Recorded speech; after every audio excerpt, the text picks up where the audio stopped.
Assalamu alaikum. My name is Kamilah Barbour. I am the manager, the curator for the Dar al-Islam collection.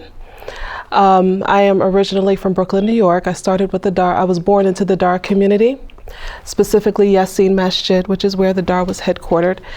And I'm not going to name the year, but it started somewhere in 1962. I won't say what year I came into the picture. I currently, I work as a graphic designer and an artist, and I am currently the graphic designer at the Council on American Islamic Relations here in DC. So even though I'm located here, my history is very much rooted in Brooklyn and New York. So I'm going to talk a little about the Dar and the collection, but because it is such a large subject, most of my talks, because most of the collection is focused in and around Brooklyn, New York, so I tend to keep my presentations centered around Yassin Masjid and the Dar as it took place in and around Brooklyn. I might venture out a little to Baltimore, DC, Philadelphia, maybe Ohio, but I keep it pretty central. So I'm going to give a quick introduction, 10-15 minute introduction, and because we're a nice cozy group, we'll turn it into more of a discussion about community development in and around the African American communities. So we'll start with the Dar, and I'm going to read a little. The Dar al-Islam movement was a collection of communities under the leadership of Imam Yahya Abdul Karim. It started around 1962, and I don't want to say they broke off from, but they kind of emerged from the State Street Masjid under the leadership of Imam Faisal. It was a grassroots movement established primarily by African American brothers and sisters, and with the strict purpose to uphold the Quran and Sunnah. So while we were in a crossroads in history, especially when it came to uplifting the African American identity and finding Black pride and Black nationalism, the Dar actually started to veer away from that a little. Less Black nationalism and more strict adherence to Quran and Sunnah. That was the goal. And so everything that was governed sought to serve that purpose. Schools, businesses, it was all for the purpose of establishing adherence and obedience to Allah. So it started out on Herkimer Street. Well, it started on Sumter Street, and then the larger community that is more popular now was located in Brooklyn. It was called Yassin Masjid at 52 Herkimer Place. And its congregants gathered to establish the call of Islam.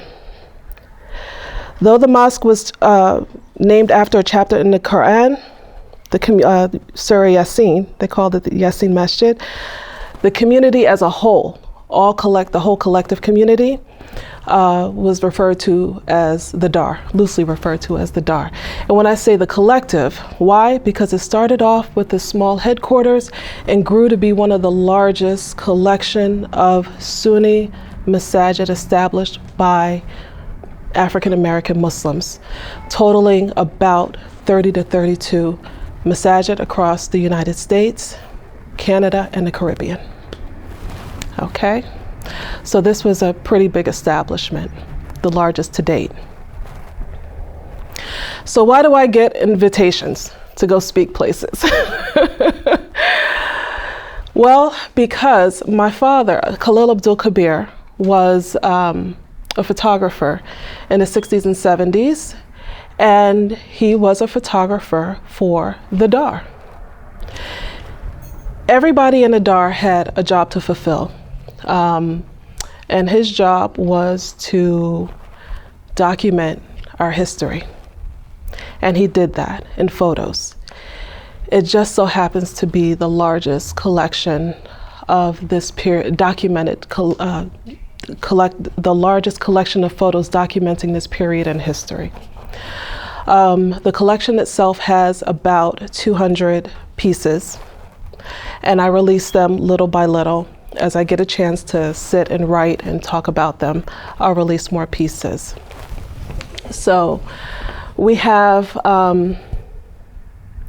just some of the things that this community has established over the years.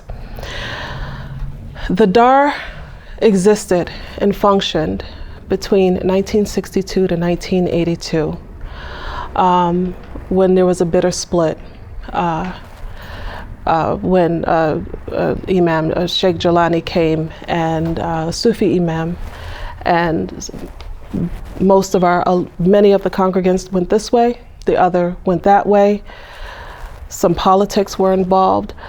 It not only ended the Dar as it did in the headquarters, where the headquarters was located, but in time, also all of the subsequent satellite masajid or cooperating masajid in this collective sort of fizzed out, came under new leadership, and though many of them still stayed true to a lot of the principles taught in the Dar, as they came under new leadership, and as we started to experience more integration with the immigrant community, the nature and the essence of those communities started to change.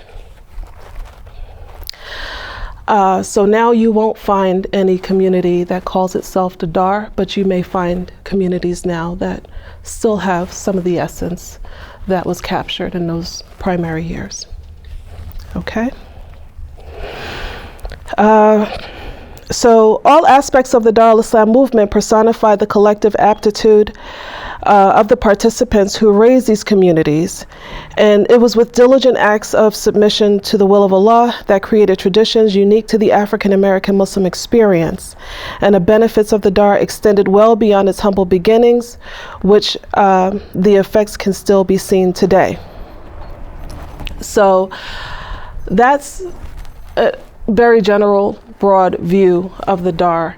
And within the discussion, I'll start to talk about some of the things that were established, businesses, schools, navigating relationships with local government, police, and some of those the effects that can still be seen today.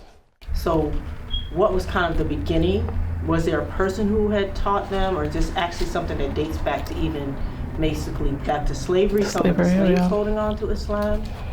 That's my first question, but I guess I'll do the second one after. Okay, so majority of the members of the Dar were in fact converts. I would dare to say all. So yes, while the Nation of Islam was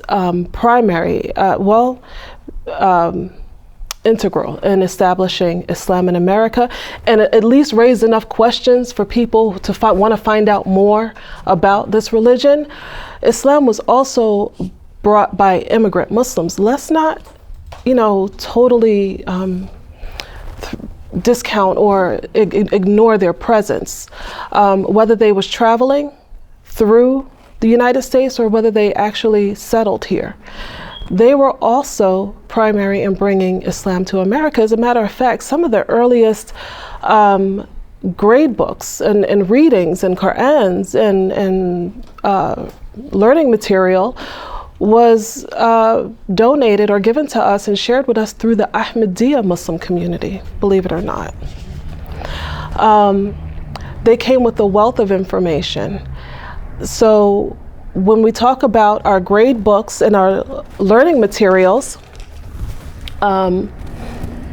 those were materials that you would see in primarily Pakistani masajid or learning institutions or homes. Actually, they didn't necessarily have big institutions in their homes because it was brought with them.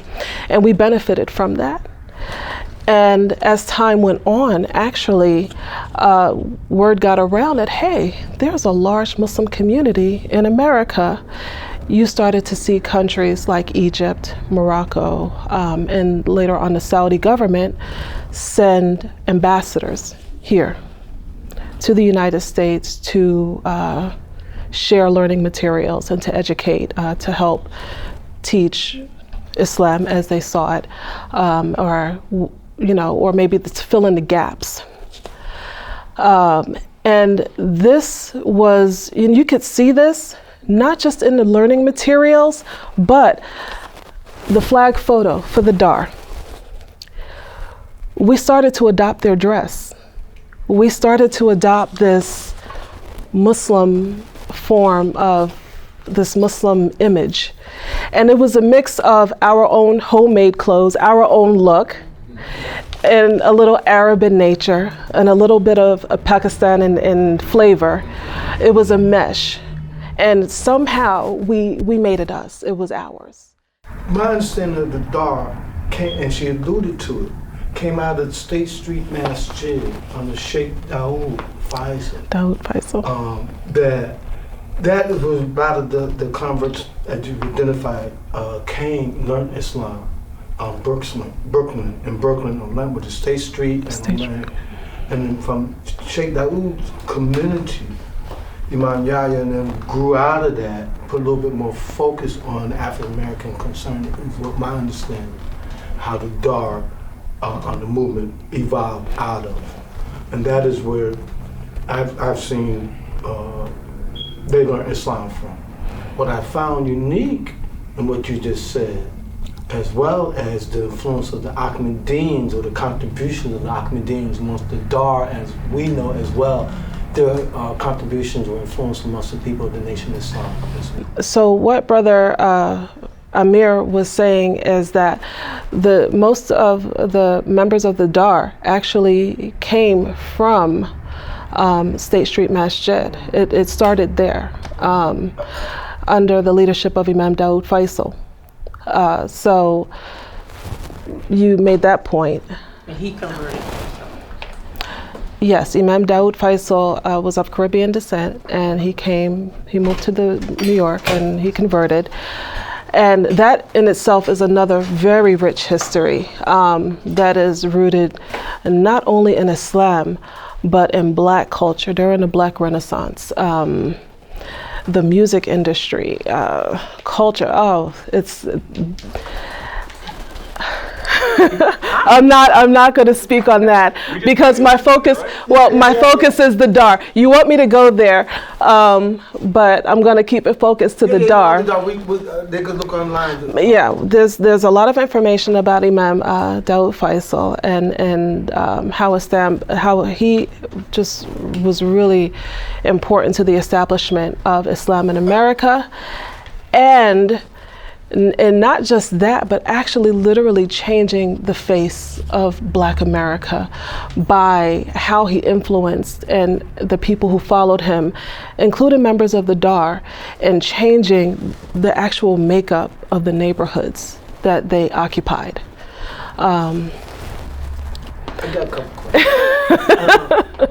Another point you brought out, I found unique, that your first masjid was named Yasin. Yasin Masjid. Have you ever heard any stories of why they chose Yasin? The reason why I say that is that some of the early Arabic writings that we found from Muslims that came from Africa, Omar ibn Said, one of his earliest writings was a couple comments from Sir Yasin. An old man. So I was just wondering if there was any connection. I've never heard any stories about why they chose the name Yasin, and it may be that the people who could tell me that story the best are gone. But there may be some connection. That is something for me to look into. The surah talks about how you be blind. Allah put a bar in front of you, a bar in back of you. If you look at some of the slave pictures, they got that bar that guided you, berries in front and back. And men and people are walking in darkness. Oh, okay. And we see that. And now we can see, yeah. Curious. So the other point you brought up, I see, and I'm sorry to dominate, but I'm going to get my feeling guys. See, we got a couple more to go in. Okay. I see you have talked about school. And education, was it weekend schools, full-time school? And if so, how many? Was it okay.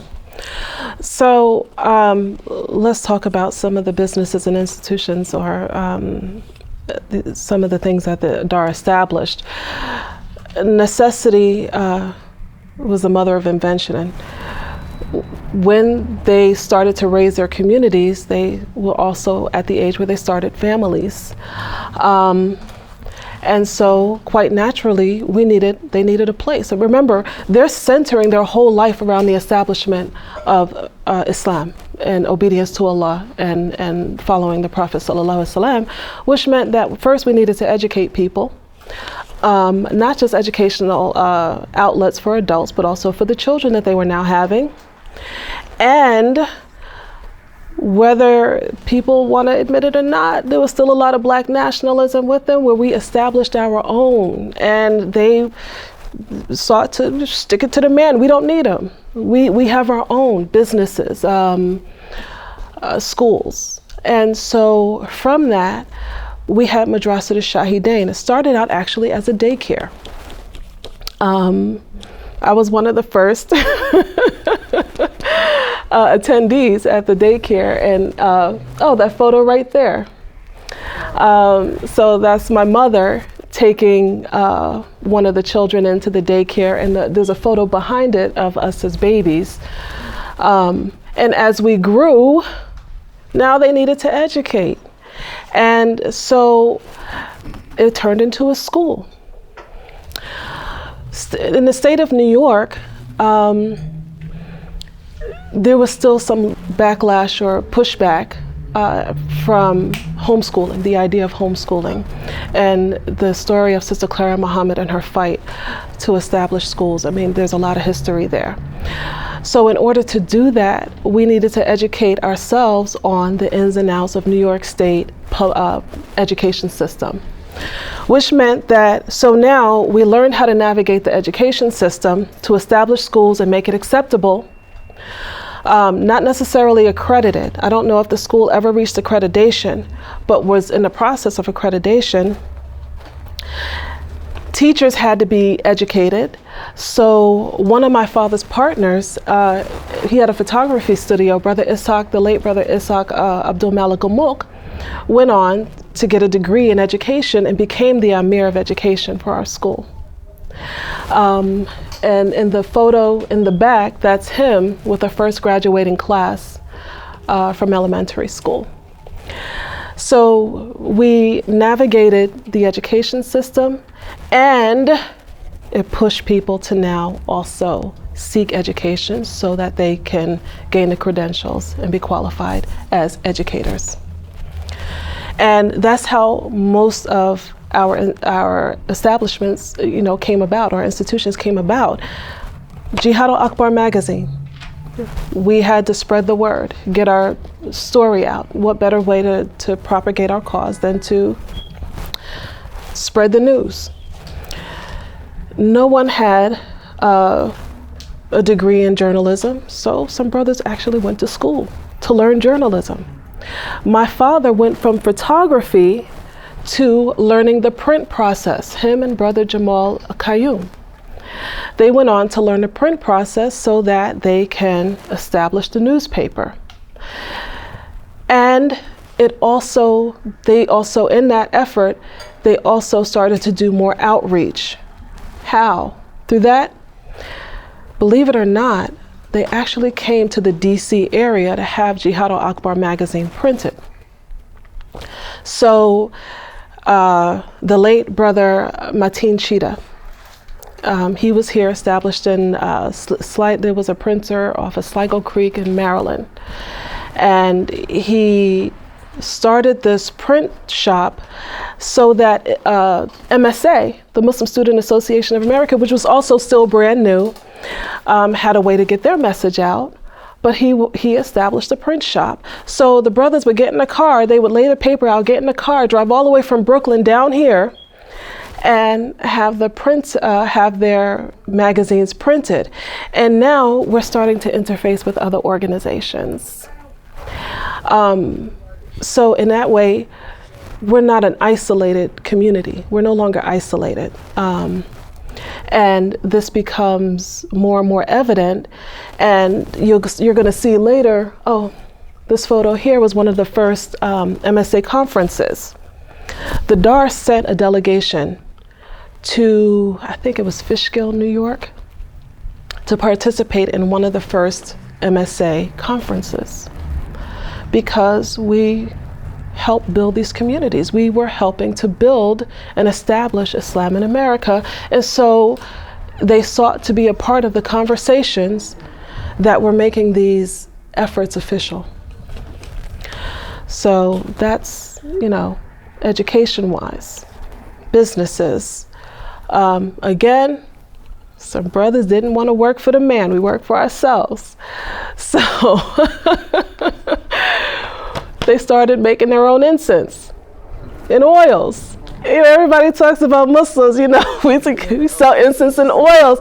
But do you know that this sustained families and communities for years? Don't talk it, don't knock it, you know, because they became, and this in turn became a part of Black Muslim culture. This is what we were known for. So when they saw us on the corners and we're stopping the crime and we're protecting the sisters as they walk down the street, they know us because we're the ones with the things on our heads and the long robes, and we say we got incense and oils, you know. We be making the neighborhood smell good too. We're making it look good and we got it smelling good. And so businesses were established. Another business that was established was the second halal meat market in New York. It was actually purchased from immigrants. Okay, let's not negate what the immigrant community brought to establishing Islam in America. Some brothers went to a halal market in Brooklyn. They learned the process, they learned how to slaughter, and eventually the DAR bought the halal market. And it was the second located in New York City. And so people came far and wide because now we could have halal meat. And it served not just the Muslim community, but the immigrant community. I mean, not the African American community, but the immigrant community as well. And so now our presence has become solidified. It's clear. We've established an identity through businesses, through our appearance, and how we're now changing the neighborhoods and the atmosphere. Okay. And I have a question about baya. Baya. I'm familiar with this only from two angles. Not from the DAR, I'm not familiar with that. Okay. So that's why, just so you understand my question. I'm familiar, of course, from Islamic history, from the Khilafah. And I'm familiar with it from I was exposed to like groups here, and I know it's not the DAR, where they have a sheikh who maybe has dreams or something like that, and it is not the Sunnah. And that person has to make bay'ah to this sheikh, and they can't learn Islam from anyone else. They can't like look at the Quran and Sunnah themselves, and they have to follow that sheikh. And so when they give bay'ah, it means I'm not allowed to understand or take Islam from the Prophet ﷺ or any other teacher. So what type of bay'ah? I know that's not the DAR, but I'm saying those are my only reference points. And okay, so I always like, because I was exposed to it so much, sometimes I have an emotional reaction every time. I was like, yeah, bay'ah now is almost a dirty word. It's scary. Yeah, because of the level of loyalty that people are demanding, is like you're entering some cult if you give bay'ah. So, believe it or not, bay'ah was the only way you could get into the DAR. So what does that mean for the DAR itself? So, bay'ah is a pledge to follow a leader. And again, there was one leader, Imam Yahya Abdul Karim. Bay'ah was this pledge that was given, and like I said, the DAR, they had a protocol. They had a pledge. They had policies to follow. And that's what it meant. And it was all very clear. Actually, if you go on the website at Darul Islam, thedarcollection.com, thedarulislamcollection.com, I have a collection, I think 8 Jihad al-Akbar magazines, and in the magazine you'll see the pledge. So they okay? outlined it clearly. It didn't mean that you couldn't take or learn from anyone else, but that you pledged Is it more like political loyalty? Political loyalty. That because we needed to establish and really close, join and come together and close our ranks in that we're practicing only this, Quran and Sunnah, and we're not taking too much influence from this way or that way. If it's not from the Quran and Sunnah, it has no place within these ranks. So baya was one of the ways you can do it, and I think it was easier then, because you think about it, in that time in history, of course, a lot of our members were Black Panthers. So the loyalty was already there. Knowing how to fall in rank was there. And they were brothers coming out of the Vietnam War. They were soldiers. So that level of obedience and that discipline was really already there. So it was easier. Baya was a concept that was easier to accept. Now, I don't even think today's generation, even these kids today, they don't even know what baya is, So, but it wasn't a sign-on to a cult, in that there's strict loyalty and you can't read this book and you can't read that book and you'll be punished if you fall out, of certain lines. But there were rules. There were written rules to follow. So there was clarity. Yeah, because for me, I understood, like, from the time of the Prophet ﷺ, after the Prophet ﷺ, he was the final, like, he was the only one to whom there was the 2 baya, where it's 100% spiritual and 100% also political. Whereas other people, it's political with the foundation of the spiritual, but the ultimate authority remains to be the Prophet ﷺ. So yes, it was more of the political with spirituality, attached to that. Okay, so like I said, the DAR had about 32 communities spread throughout the United States, Canada, and the Caribbean. Some of the communities that still exist today, through efforts of the DAR, are Masjid Mujahideen in Philadelphia. Again, I stay focused on Brooklyn and New York. Masjid As-Safat in Baltimore, Maryland. How could I forget? I live in Maryland. Masjid As-Safat is one of the oldest and strongest running institutions under the leadership of Imam Taifa. There are communities in Washington, Cleveland, Ohio. I can't think of the name right now, it eludes me. And the community, from what I understand, in Trinidad still exists. So, for the women, it's a touchy subject because a lot of wonderful women came out of the DAR. I wasn't ready to speak about women because that is another subject. Because one thing that the DAR did is that everyone had a role to play. Very traditional roles where men dominated. It was a very male-dominant society or group. And women were seen more as the caretakers, the educators.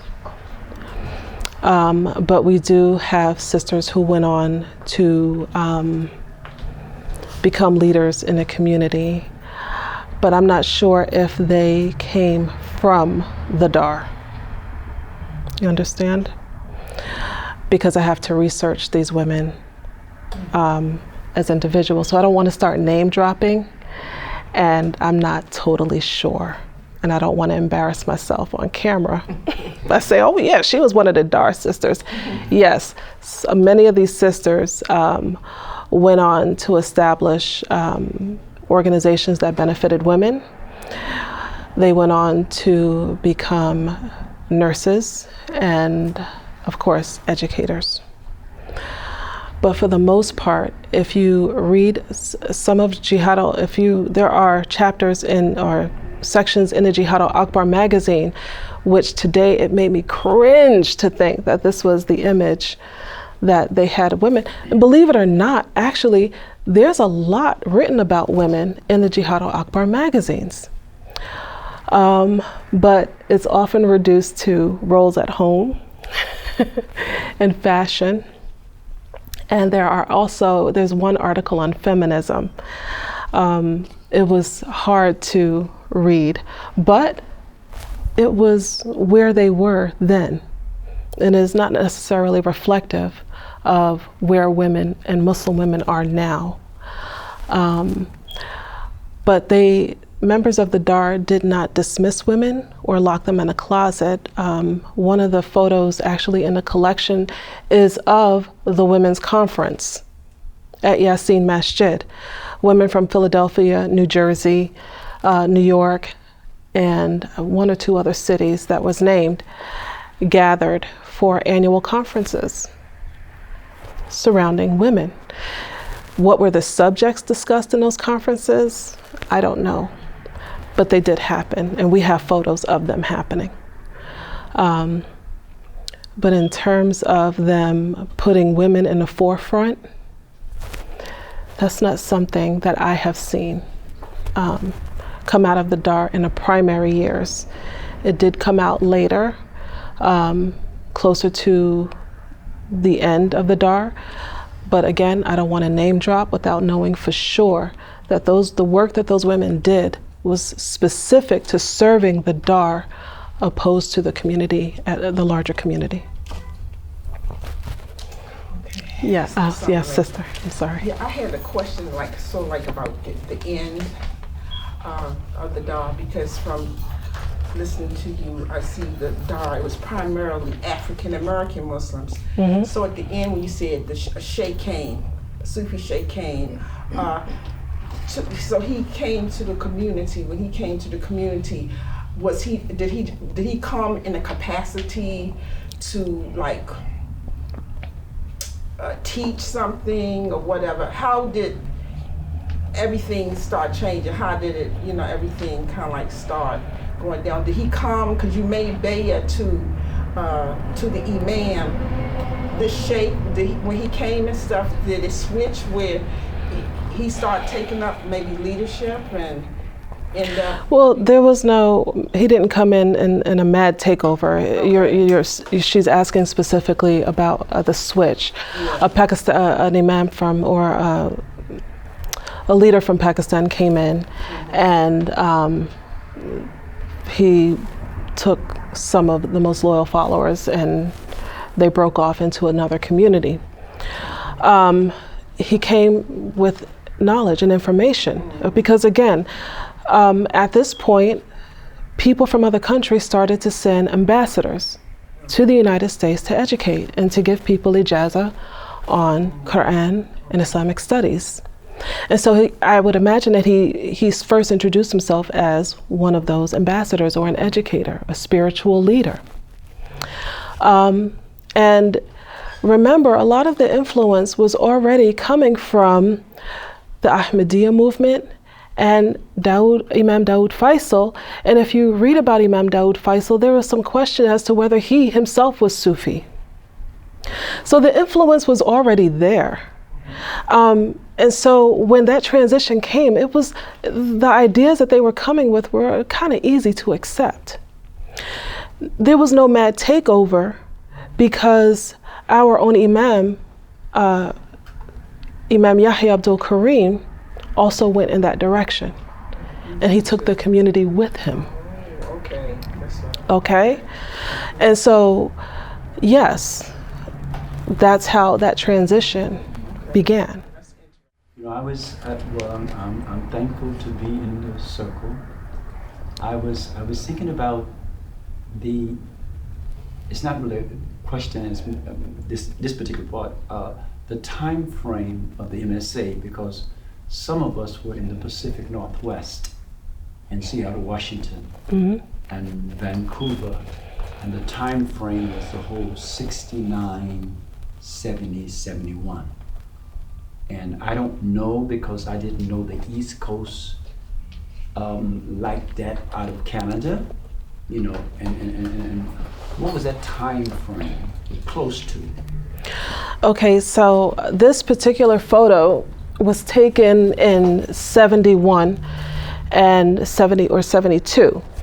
Now, if you go to the Jihad al-Akbar magazines, there are actually advertisements for MSA conferences between 72 and 74. So that would be the time frame. But we know that the MSA started earlier than that. Yes. Okay, way earlier than that. Okay, I mean, so, yes, we do, as far as the DARS members of the DARS participation with MSA, it was between 70 and 74. Okay. It's just because those of us who were in Seattle area, because our participation, even though it was indirect with the MSA, because it was only 50 miles from where some of us went to school, to Vancouver, British Columbia. But my question is, when you all were talking about let's just say, the alignment. Okay. The alignment with the community. The vow to the MSA's alignment with the community? I'm talking about the DAR. I'm talking about in the DAR. Okay. And when to the Imam. I mean, as you would, you remember you mentioned that there was something that was said to the Imam, and it was, and when I said a baya, okay, alignment, okay, a pledge, yeah. Okay, the vow to be taken by all members of the Universal Negro Improvement Association African Community League shall be followed. I, in the presence of the Supreme God of the universe, I'm just going to stop there, because for those of us who are on the ground, not studying books, okay, but on the ground, anywhere between that whole 67, 68, the role of women was probably, in that context and time, most developed. Because if you look at, when you mention the nurses, right, and you mentioned the educators, the women were the ones who were actually, Henrietta Davis actually founded the Black Cross Nurses. And actually, and what I'm stating is that sometimes if I'm not careful, when I need to look at the whole century and what was the impact of the century before that, but not too far, because those of us who have looked at this, just as I was mentioning to Brother Amir, in terms of songs, and not just one song, Allahu Akbar, the song for the president, Father of all creation, Allah Omnipotent, over every nation, bless our president. And sometimes we name the entities that are closest to us, the Panther Party and okay, and those who were considered, quote, black nationalists, usually a little bit before and after World War II, when in fact it helps us sometimes, I do believe, that if we would look at what was the role of the Orthodox Muslim, but predominantly the Ahmadiyas, within various areas of this country, including the Universal Negro Improvement Association, I believe, right, stated that since the Muslims, what very few Orthodox, Shahada Orthodox, but there was more Ahmadiyas who came through that, and my perception is that Allah be pleased that the family of Al-Hajj Mali Shabazz, Shirley Chisholm, and sometimes, if I'm not careful, I'll skew the wider dimension, unintentionally, because I may not have been exposed to it. And when you mentioned something else, I was thinking about Josiah Arnold Ford, who was a Hebrew. Okay. And a heart. I mean, Okay. not the heart, but the oneness. And so it's always interesting to see that did we go forward in some areas, and did we go step back, because women and I don't want to just say the Universal Negro Improvement Association African Community League, because you can look at the NCNW, the National Council of Negro Women, you look at the Colored Women's Association, and even though they were Christologists predominantly, there was a whole other situation in reference to women, and let me shut down because I'm getting a little bit too talky, but it's because sometimes when someone is over on another coast, sometimes, like, I'm not gonna run to Canada if I'm a chattel slave and I'm in Texas and Mississippi. I'm headed either for St. Augustine or I'm headed for Mexico. Okay. And sometimes I may be a little bit, not intentionally, but influenced by how is it written. I love Harriet Tubman. So are you suggesting that the establishment of the Orthodox Muslim communities maybe did a disfavor to women? No, because okay. everything that happens, no ma'am, I'm okay. a gardener. Everything that happens is permitted by Allah.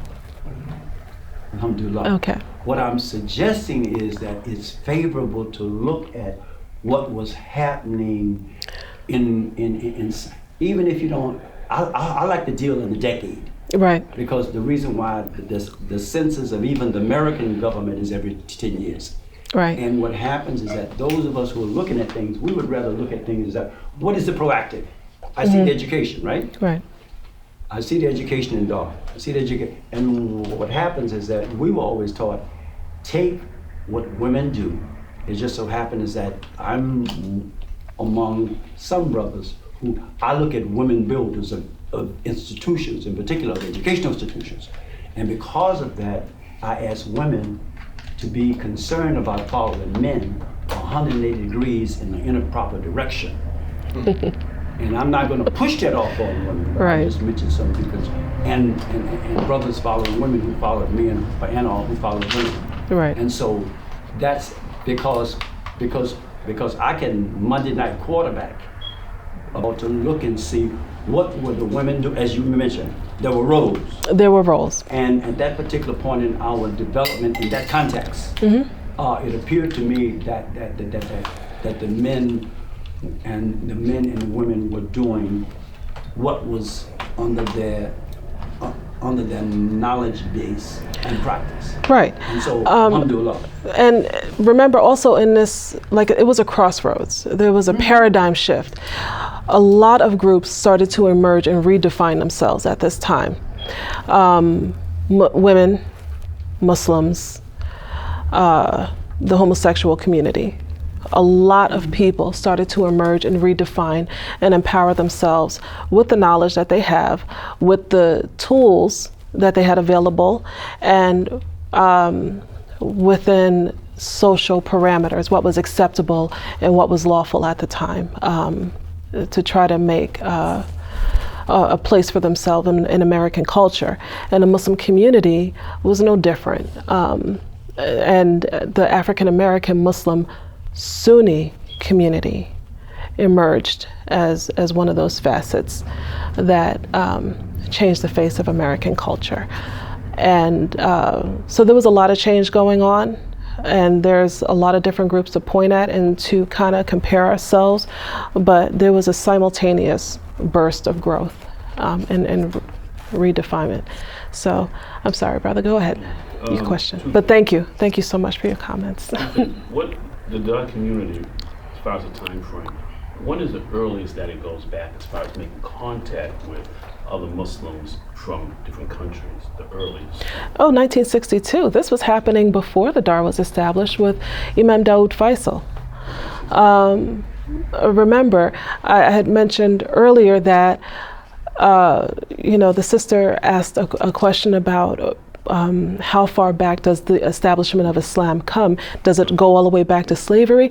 I can't trace it all the way back to slavery. There's a disconnect somewhere in history, but we can point to the immigrant community, people who traveled here, whether it's to make a home or for business, a stop along the way. We learned from them also, and they came to know as of our presence in America. They say, hey, there's some African American, some Black Muslims there, and because in it's home. Let's say in the early 1900s, you had a lot of people coming over, vying for the leadership of the African American community, because they felt that there was no leader. You had a lot of sororities that popped up, like the Talented 10, who felt that they were the ones, 10%, they were the ones who would lead. You had Du Bois, you had Marcus Garvey, you had a lot of people who wanted to lead us as a people, because they thought, well, we were in need of leadership. And that's why how far back was contact made? You touched on a really important, very interesting point about leadership, because we actually established leadership amongst ourselves. How qualified, we established leadership amongst ourselves. The whole process of giving bayat. Now, another touchy subject that can be related to that was the colonization of Islam as it was established by African American Muslims. People coming in and say, oh, but who was your father? You converted, your father wasn't Muslim. They say, oh, but you're not a true Muslim, you're not valued. You need us to give you ijazah in your religion. And so everything that we were, everything that we established, this whole identity started to be erased. I had a conversation with someone, and he said, he was telling me that he was listening to a brother, an African American brother, an older brother, recite Quran, and he had this old, deep spiritual sound in his tajweed. And I said, you know what? I was raised to hate that. We call it open mic night, or taking it back to church on the minbar, because that African soulful, it wasn't allowed, you see? Because now we have to talk about the colonization of Islam as we had established it in our own communities, which in and of itself was very powerful. But we allowed someone else to come in and say, it's nice, but it's not valid. Okay, that's the question. You shouldn't have started. We were going to close. I didn't. The comment was that we were going to be no more questions.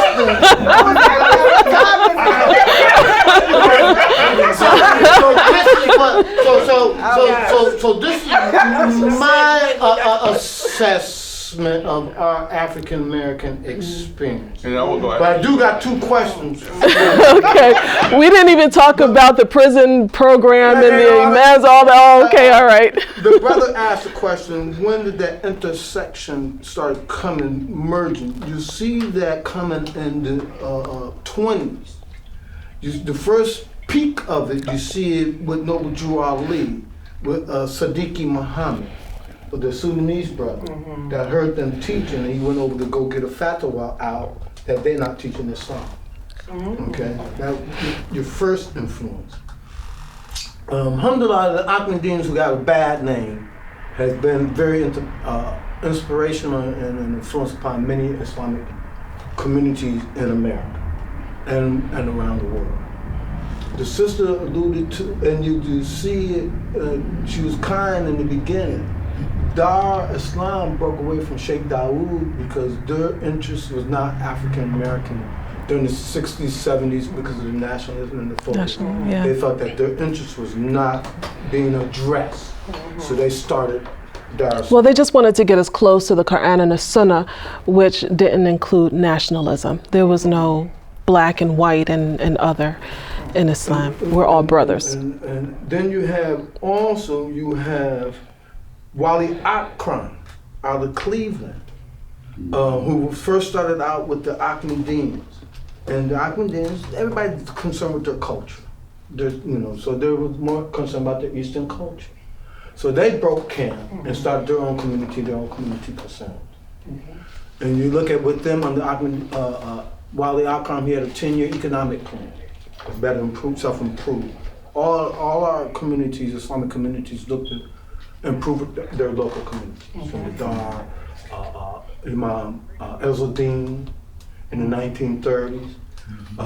Their community was African Americans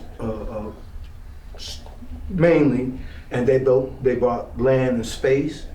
And each one of them, they felt that they needed to address their own concerns because our concerns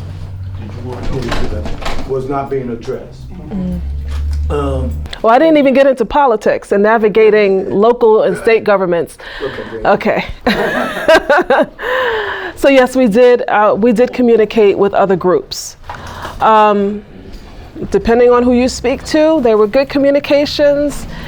There was communication between Islamic Brotherhood, Islamic Party, Islamic Party, the American Muslim Mission, and other organizations, of course, the MSA.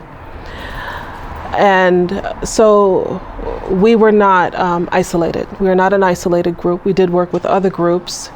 But again, these were also groups that were vying for leadership. The DAR was going to them and asking them to come in and join under the DAR.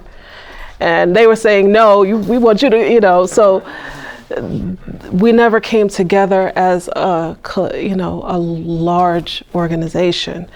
Did y'all, like the Nation Islam, they did not get involved, they did not vote? So, I see that you got Shirley Chisholm. Well, we didn't go to Shirley Chisholm. Shirley Chisholm came to us. As when she ran for president and as she ran for Congress, she started canvassing the neighbor. Shirley Chisholm? It's the Congresswoman, first African American Congresswoman. And I'm sorry? I don't know if we have that much time. I'm trying to keep it. Okay. Shirley Chisholm, as many of us know, being in between Brooklyn and Barbados, being through a Universal Negro Improvement Association, African Community League family, which people tend to say Marcus Garvey, that's okay if we know what we're talking about. And so she being, in Brooklyn having a sizable number of people on the ground who were part of not only the Universal Negro Improvement Association, African Community League, but other entities that may have verged before that, during that, and after that. And so she being a representative, in Brooklyn, she did outreach to all of these communities. She would do outreach because for some people who are not that silly, within the Universal Negro Improvement Association, African Community, we reach out to African descendants. And we'll even reach out to the Ku Klux Klan to let them know that we don't want their women. Okay. I'm going. And we don't want them. I didn't know that one. We don't want them to be dealing with we don't want them to be dealing with us as though we want their women. Oh, okay. Oh, I see. In the American context. Okay. Oh, okay. So. All right. So she did. My Boss is her autobiography. Shirley Chisholm came through the neighborhoods and to do outreach, and our community was, again, we helped change the face of that area in Brooklyn, and so she did outreach in our neighborhoods as well. But did the DAR encourage voting members? There was no voter registration drive in our community per se. But we did interface with, the DAR members did communicate and worked with state and local governments, police officers, because of course we were being surveilled. There were there were events where police were called, and so we sought to educate them on how to interact with us when they came across, and to help them understand who we were and what our role is in community. One of the larger efforts that came out of the DAR was the prison dower program. That photo there is a photo of my father's 1970 ID as a volunteer in New York State Prison. What they would do is they would go in as volunteers to give pastoral services to the inmates. And from that, it was an effort that was not only very much needed, but well received, because what eventually ended up happening is that they created jobs from it. Long story short, there's a much longer story to that, but because of time, it turned into jobs. And this photo here was a photo of, they were meeting with the commissioner of prison services to kind of negotiate the terms of having imams placed in the prisons to see that the needs of the Muslim inmates were being met.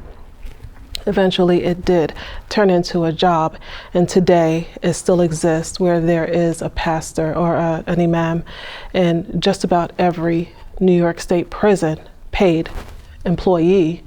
So this was an effort that started 40 years ago, and people now, not just African Americans, but from all over, benefit from the jobs that were created.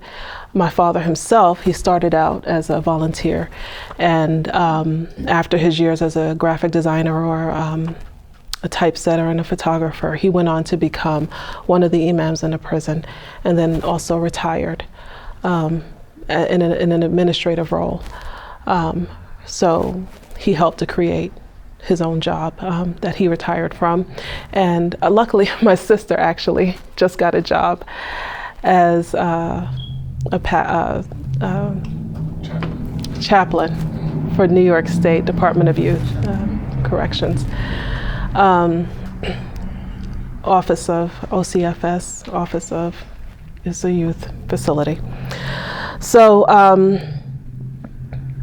there were so many things that were established through the DAR that people still continue to benefit from today.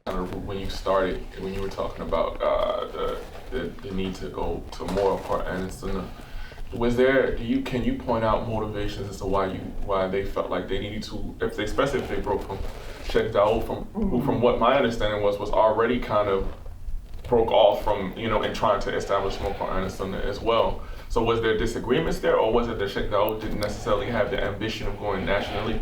It seemed like Sheikh Daoud was very good with being in his space, mm-hmm. and kind of establishing a local presence, where it seems like the DAR seemed almost immediately to try to establish something nationally. Was that a motivation? Was there disagreements between them? Were they cordial? Did they work with each other? Like, how did that initial thing, and what was the foreign influence in that?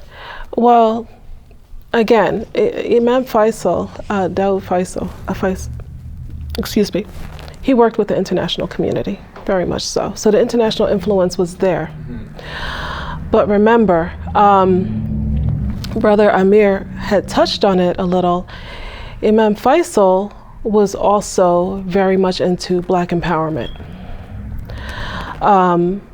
And we didn't even touch, and I'm not, because I'm not going to talk about that part, but his involvement in the music industry and the whole Harlem Renaissance era. Remember, the brothers coming out of the DAR were soldiers, Black Panthers, and they were young. Imam Daoud Faisal was getting up there in age. These brothers had fire in them. And so we're talking about a generational gap. So they just may not have been speaking the same language after a certain time, okay? And so he also was against, you talk about he was Black nationalist, but he also was he's very adamant about his stance with the Nation of Islam too. You know what I'm saying? Right. He was not for that. So it was a level which, it was a line obviously which he already drew. So mm-hmm. That's what's interesting to me. Right. It's more that age. Yeah, I think there was. I think it was an age gap, and again, just the influence. They were coming from two different eras. They didn't speak the same language anymore. I had a question Okay. to ask about reunions. Y'all come together, but when he started seeing that, I wonder what attracted the Dar, the leadership, the Imam, what attracted them to the Sheikh that came? You said it was from the Indo-Pak area. What was that attraction, for them that people were making baya to him, and then all of a sudden he stopped and he said he took his followers with the Sheikh. What was the attraction? What was... There's a lot to be said about Sheikh Jelani, and some people have written about it, about his influence. And one of the things that I was told is that he actually had a background in psychology. He knew how to kind of maneuver, manipulate, spiritual manipulation. I won't say that. I'll say that. It's just not coming from me. This is from my research, is that he was very good at spiritual manipulation. It was a very bitter split.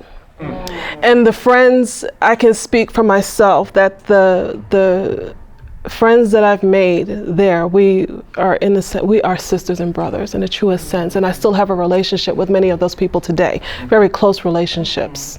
And I still actually love them very much because we were not a party to what was going on between our parents. And to give credit, what they established by breaking off their communities that they established throughout the United States, they actually successfully did what the Dar sought to do. They established these communes, these communities located throughout the United States, and within them you see their businesses developed, and some really wonderful individuals, lawyers, doctors, and community leaders come out of that. So it wasn't all bad. The split was very bitter, but there's still something about them that's very much Dar. It's there. The essence is still there. So, I got to make that disclaimer. I love y'all. No. So alhamdulillah. Muslims coming up now, these young Muslims coming up now, they need to know their history. A lot of African American kids are now feeling disconnected from the masjid. And it may be because they don't know what their parents and their parents' parents have really put before them in terms of the development of these communities. A lot of the communities that are immigrant run now across the United States were, if not established by African Americans, has some very heavy groundwork laid by African Americans, and the story was just kind of set aside and forgotten and dismissed. So with that, We want to thank you, my sister. Thank you so much for having me. Takbir, Allahu Akbar, Takbir, Allahu Akbar, Takbir. I hope that this was educational and beneficial. Yes. Like I said, the story is much bigger than this. I've just skimmed across the surface. It goes deeper and longer. And inshallah, this can be a series where we can continue this story and establish this narrative and make it official. Inshallah, ya Rabbi. Assalamu alaikum. Thank you, my sister.